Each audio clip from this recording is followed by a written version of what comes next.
आशा करता हूं आप सब बहुत अच्छे होंगे। मेरा नाम है सिद्धांत अग्निहोत्री। स्टडी ग्लोस पे आपका बहुत बहुत स्वागत है। राम रहीम की बात करेंगे हम। मैंने किताब पढ़ी थी अनुराग पाठक की, वो आप पढ़िए, ठीक है। 215 रुपए की किताब है, उसमें पूरा बताया है राम रहीम के बारे में, इन्वेस्टिगेशन के बारे में। शम्स ताहिर खान ने बहुत बढ़िया तरीके से कवर किया, तो ये दो मेरे सोर्सेज रहेंगे इस लेक्चर में। तो हम राम रहीम की बात क्यों कर रहे हैं? क्योंकि ये फरलों पे बाहर आ गए हैं, ठीक है। हरियाणा के सोनरिया जेल में बंद है और वहां से ये यूपी के बागपत जाएंगे जहां पे इनका आश्रम है। बता देते हैं कब कब राम रहीम जेल से बाहर है। 25 अगस्त 2017 से जेल में बंद राम रहीम अभी तक 8 बार बाहर आ चुके हैं। 8 बार, माइंड यू। 2 सजा हुई है इनको 20-20 साल की, उसकी भी बात करेंगे। पहली बार 24 अक्टूबर 2020 को एक दिन के पेरोल पे आए थे।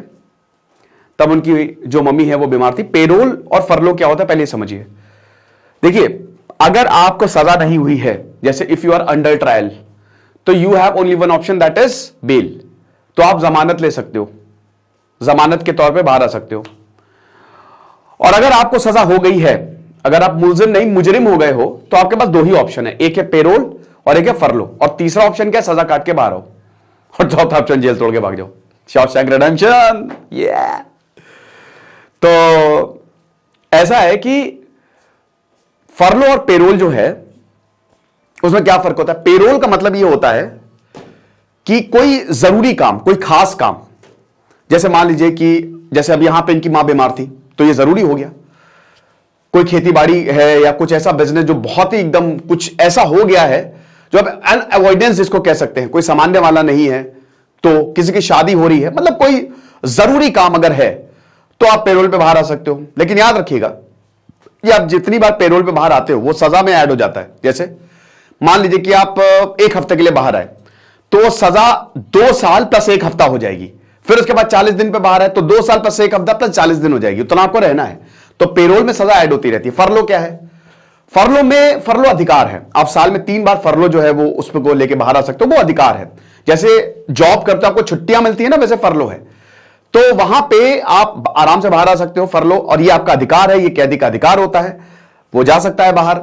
जाहिर सी बात है, पुलिस वुलिस सब उनकी निगरानी रखी जाती है। एक पूरा वो क्या कहते हैं, ट्रैकर उनको पहना है, सब बहुत एकदम, मतलब ऐसा नहीं है कि फरलो पे बाहर आ गए तो फिर भाग जाए कहीं और। नहीं, ये नहीं होता है ना। जेल वाले बहुत समझदार होते हैं। तो फरलो आप ले सकते हो, लेकिन फरलो के लिए भी इसमें कोई कारण की तो जरूरत नहीं होती है। बट ये मिलना इतना आसान नहीं है। पेरोल भी मिलना इतना आसान नहीं है। देखिए, पेरोल पे आप 7 दिन, 10 दिन, 20 दिन, 1 महीना, 2 महीना, 3 महीना तक भी बाहर आ सकते हो आप। लेकिन उसके 3 महीने जैसे बहुत ही कुछ बड़ा काम हो गया, बट उसके ऊपर फिर थोड़ा मुश्किल होता है, आपको परमिशंस लेनी पड़ती हैं। एक पूरी कमिटी बैठती है और उसमें जेल मंत्री खुद होते हैं, बाकी बहुत सारी और। तो ये आपको सबसे पहले तो, अगर आपको जैसे मान लीजिए कि आपको अगर पेरोल या फरलो कोई भी देना है, तो आपको एक चिट्ठी लिखनी पड़ेगी, एप्लीकेशन आप जेलर को देंगे। फिर जेलर जो है वो कमेटी को फॉरवर्ड करेगा, फिर वो डीएम के पास जाएगी और उसके बाद फिर मिनिस्टर्स के पास जाएगी। तो वो बड़ा लंबा प्रोसेस होता है, इतना आसान नहीं होता है। अनटिल अनलेस आपका पॉलिटिकल सोर्स ना हो तब अलग बात है, ठीक है। तो ये हिसाब किताब है। तो अब जो फरलो है वो कम दिन के लिए होती है। आपने अक्सर सुना फरलो मार लो, है ना, होता नहीं है। वो कम दिन के लिए होती है, 7 दिन, 10 दिन, 15 दिन, बस, इससे ज्यादा नहीं, दैट्स इट। पेरोल ज्यादा दिन के लिए होती है।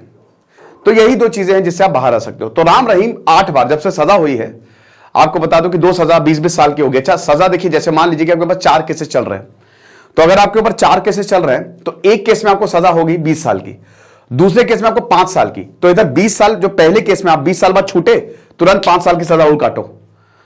यानी कि अगर डिसिमिलर केस है, मतलब if the case is different from the the parent one, the latter one, तो आपको सजा उसकी भी काटनी पड़ेगी। ऐसा नहीं है कि 20 साल की सजा है और फिर 20 साल की सजा। 2 केसेस में 20-20 साल की सजा होगी, टोटल 40 साल, तो हमको 20 ही साल जेल में रहना है। नहीं, 20 साल यहां सजा काट के फिर उधर जाना है। अगर यूपी जेल में सजा हुई है 20 साल की, तो पता चला हरियाणा में केस चल रहा तो वहां पर फिर जाना है। तो अभी राम रहीम को 40 साल की सजा है कि 40 साल वो जेल में रहेगा, ठीक है। तो अब इस पे इतना बवाल क्यों हो रहा है? इसलिए बवाल हो रहा है कि पहली बार 24 अक्टूबर 2020 को एक दिन के लिए बाहर आया जब उनकी मां बीमार थी, मम्मी बीमार थी। फिर 21 मई 2021 को 12 घंटों के लिए पुलिस सुरक्षा में जेल में रिहा किया गया ताकि वो अपनी फिर से बीमार मां से मिल सके। फरवरी 2022 में परिवार से मिलने के लिए 21 दिन की रिहाई दी गई, 21 डेज। और तब सरकार की ओर से जेड सिक्योरिटी भी दी गई थी, जेड सिक्योरिटी।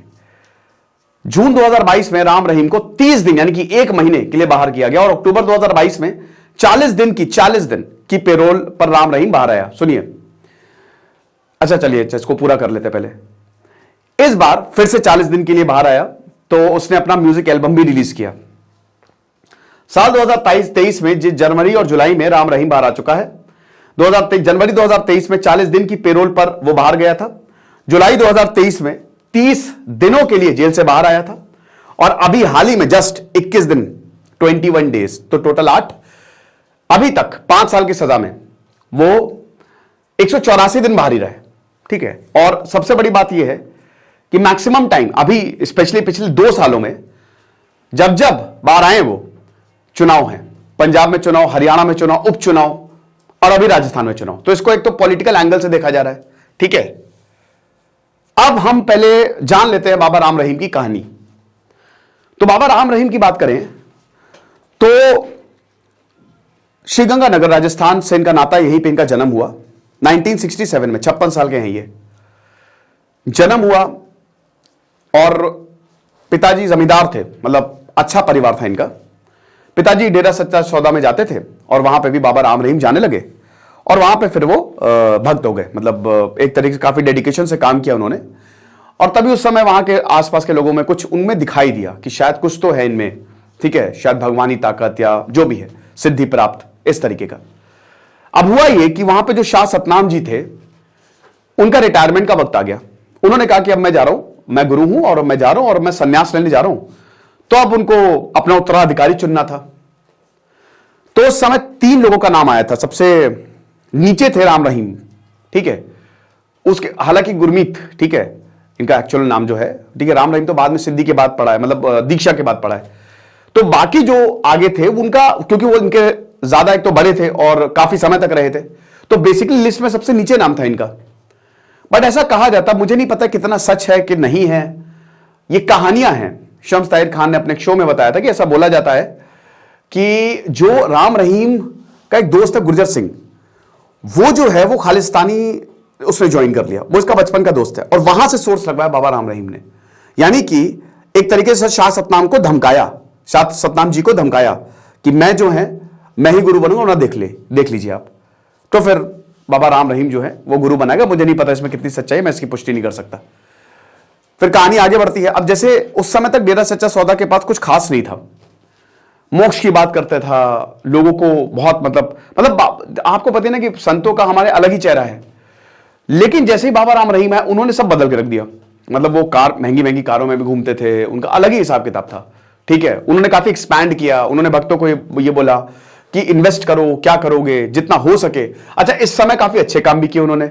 नशा मुक्ति केंद्र बनवाया, बहुत लोगों का नशा, पंजाब नशे से जूझ रहा था, तो वो उन्होंने बहुत काम किया। स्कूल काफी उन्होंने सारे खुलवाए, कॉलेजेस सारे खुलवाए, ठीक है। आश्रम वेब सीरीज देखिएगा, वो काफी हद तक बाबा राम रहीम पे ही बेस्ड है, ठीक है। ये हिसाब किताब रहा और काफी रसूख था। अब धीमे धीमे ये बढ़ता गया। अब देखिए होता क्या है कि जब आपके पास इतना बड़ा बेस होता है ना, तो आपको पॉलिटिकल सपोर्ट मिलेगा, पॉलिटिकल सपोर्ट मिलेगा। बहुत बड़े बड़े पॉलिटिशियंस आते थे, बड़े बड़े पॉलिटिशियंस, भाई कितने लोगों ने चंदा तक दिया है, 50-50 लाख।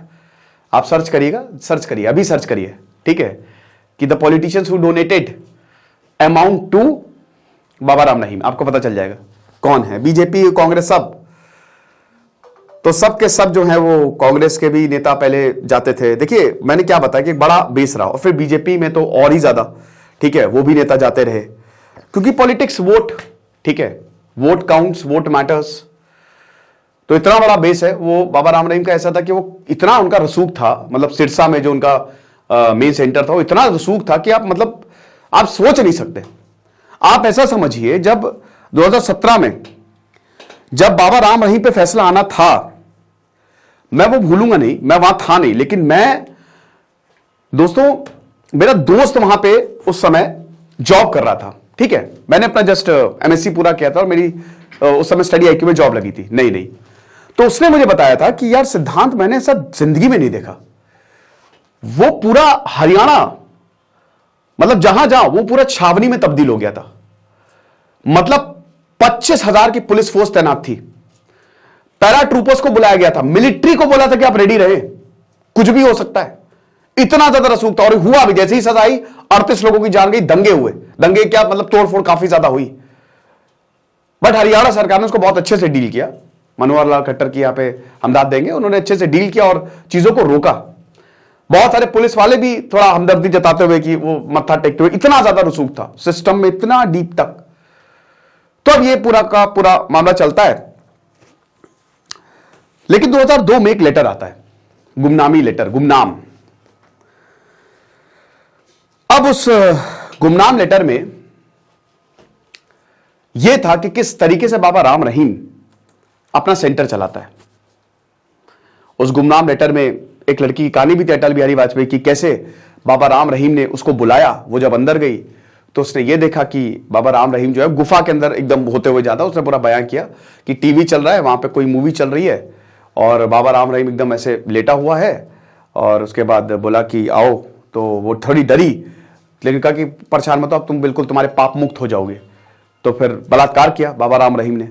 उसके बाद फिर और भी ऐसे इंसिडेंट काफी ज्यादा हुए। ऐसा था कि पूरा सेंटर में जिस पे वो देख लेता था वो गया, ठीक है। और 400 लोगों से, ये अलग मुकदमा है, 400 लोगों से ज्यादा नपुंसक बना दे। ये है कि 400 से ज्यादा लोगों को उसने जो आश्रम में, जो सेंटर में काम करते, नपुंसक बना दिया, ठीक है। तो इतना भयानक, ये इस पे ये अलग मुकदमा है, ये अलग केस चल रहा है। तो ये चिट्ठी आई। चिट्ठी जो है रामचंद्र, देखिए ये चिट्ठी उस समय अखबार था पूरा सच। रामचंद्र जी जो उस समय पत्रकार थे बहुत बड़े, जिनकी मर्डर का भी आरोप है, ठीक है। तो वो रामचंद्र जी ने ये खबर छाप दी। उस समय मीडिया तो बहुत डरता था, कोई भी डरेगा। खबर छाप दी, खबर छप गई और फिर सबको पता चल गया। और ये हर पूरे स्टेट में पता चल गया, ये चिट्ठी हर जगह बढ़ गई, ठीक है। उसके बाद ये कोर्ट तक भी पहुंची ये चिट्ठी।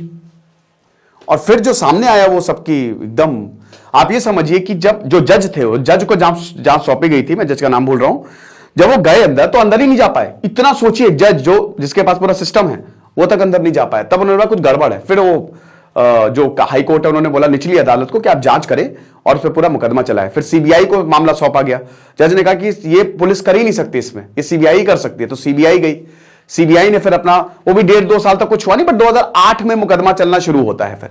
और 2008 होते होते होते होते होते इस बीच हम देखते भी हैं कि बाबा राम रहीम अपनी मूवी ले आए, MSG messenger of God part 1 ले आए, पार्ट 2 ले आए, गाने गाए। उसी दौरान हनीप्रीत सिंह, ठीक है, इसका असली नाम तो वैसे प्रियंका तनेजा था, ये यही है ना। तो ये इनकी शायद, इनसे बड़े आरोप लग रहे थे कि ये इनके स्कूल में ही पढ़ती थी, कि ये इनके साथ संबंध। अब हुआ क्या कि इन्होंने बोला कि नहीं ये मेरी बेटी है, इनकी शादी करवा दी, हनीप्रीत सिंह की किसी से शादी करवा दी। अब जिससे शादी करवाई उसने बाद में ये बोला कि भाई ये मेरे साथ रहती ही नहीं है। जिस दिन शादी हुई उस दिन भी बाबा राम रहीम और ये अलग कमरे में सो रहे थे, है ना। तो कुछ नहीं है, वो खाली खाली देखने के लिए, वो दिखाने के लिए है, हाथी के दांत खाने के और दिखाने के और, बस। तो ऐसे खतरनाक खतरनाक आरोप कि आश्रम में ये और यहां पे जो डेरा सच्चा सौदा के जो मैनेजर थे, रंजीत सिंह शायद नाम था उनका, उन तक ने वो इसमें शामिल हो गए जांच में कि हाँ भाई। अच्छा हाँ, एक और चीज, जो रामचंद्र जी का मर्डर का भी आरोप है, जैसे ही ये खबर सामने आई मर्डर हो गया, तो ये भी आरोप इनके ऊपर चल रहा है। 18, देखिए बहुत सारी जो पुलिस ने, सीबीआई ने काफी खोजबीन की, लेकिन सीबीआई, बहुत औरतें सामने भी आई, बट वो पीछे हट गई कि हमारी ऑलरेडी शादी हो गई, हमारा शादीशुदा घर टूट सकता है, तो हम ऐसा कुछ नहीं बोलेंगे, ठीक है। लेकिन 2 साध्वियां, उन्होंने बड़ी लंबी लड़ाई लड़ी। एक साध्वी तो ऐसी थी इनके पास पैसे तक नहीं थे, लेकिन फिर वो आखिरी वक्त तक, एक साध्वी, जो 2 साध्वियों में से एक का तो भाई मर गया, भाई मर्डर हुआ, पता नहीं, खत्म, फिर भी वो लड़ती रही। और फाइनली 2017 में जाके जो जर्नलिस्ट रामचंद्र जी के बेटे, उन्होंने आखिरी तक लड़ाई लड़ी। और 2017 में फाइनली फैसला आता कि हाँ ये आरोपी हैं। अब अपील की हुई है हाईकोर्ट में और हाईकोर्ट का फैसला अभी तक पेंडिंग है। निचली अदालत ने दिया, कब आएगा नहीं पता, वी डोंट नो। तो ये संक्षेप में कहानी थी। अब यहां पे बोला यह जा रहा है कि जब इतने लोगों ने आरोप लगाए हैं तो कैसे आप ऐसे इंसान को बाहर छोड़ सकते हो। इतने मुकदमे चल रहे हैं जहां पे आम इंसान को फरलो को छोड़ी कुछ नहीं मिलता। वहां पे एक ऐसा इंसान वो जब चाहे बाहर आ रहा है। और आपको बता दो कि जब मैंने बताया बाहर आया, फिर उसके बाद म्यूजिक एल्बम प्रमोट किया, इनफैक्ट जब जेल के अंदर भी गया, ठीक है, मतलब जेल के जब भी बाहर आया, जैसे शायद आश्रम में बागपत में बहुत बड़ा कार्यक्रम, तो जब भी बाहर आया तो बहुत बड़ा कार्यक्रम किया, it was a big programme.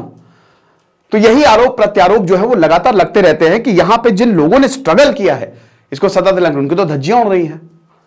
अब यहां पे ये देखिए भाई, कानूनी है, वो कानून का कोई उल्लंघन तो कर नहीं रहे हैं। देखिए, पुलिस एक स्टेट सब्जेक्ट है, जेल एक स्टेट सब्जेक्ट है।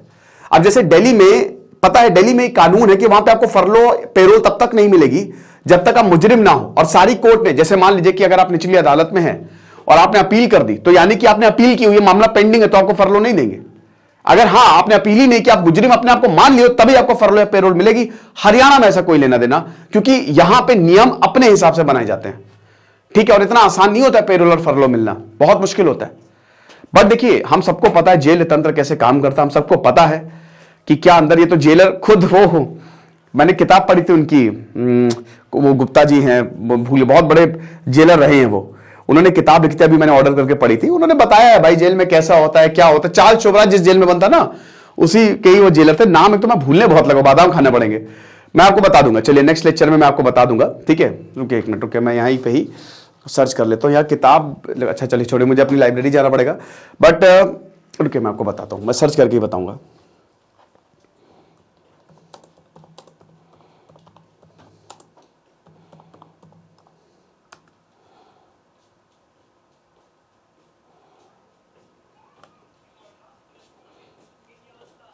ब्लैक वारंट सुनील गुप्ता जी ने जो लिखी थी, ये आप जरूर पढ़िएगा, है ना।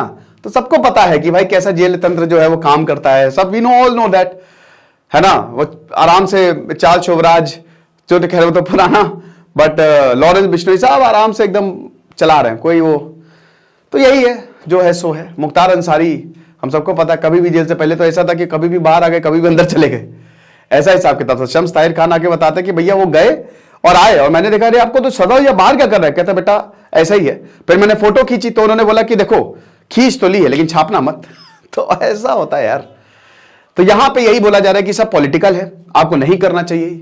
अभी बीजेपी जानबूझ के इनको छुड़वाया है ताकि चंद सीटों का जो है वो फायदा हो जाए, है ना। चुरू में, हनुमंत नगर में, श्रीगंगानगर में इनका अच्छा खासा रसूख है, तो चंद सीटों के लिए इनको फायदा हो जाए, इसलिए बीजेपी ने कहा भैया देखो कानूनी है, कानून के तहत ये हो रहा है, तो हम क्या उस पर नहीं जाएंगे, अब कानूनी है नहीं है। लेकिन मेरा पर्सनल मानना यह है कि जब कोई इतना बड़ा आरोपी है, क्योंकि साफ साफ दिख रहा है कि भाई आम इंसान को चीजें नहीं मिलती हैं। कानून तो है, कानूनी है, डेफिनेटली वो बिल्कुल सही कह रहे हैं, इसमें गलत नहीं है, ये कानून के तहत है।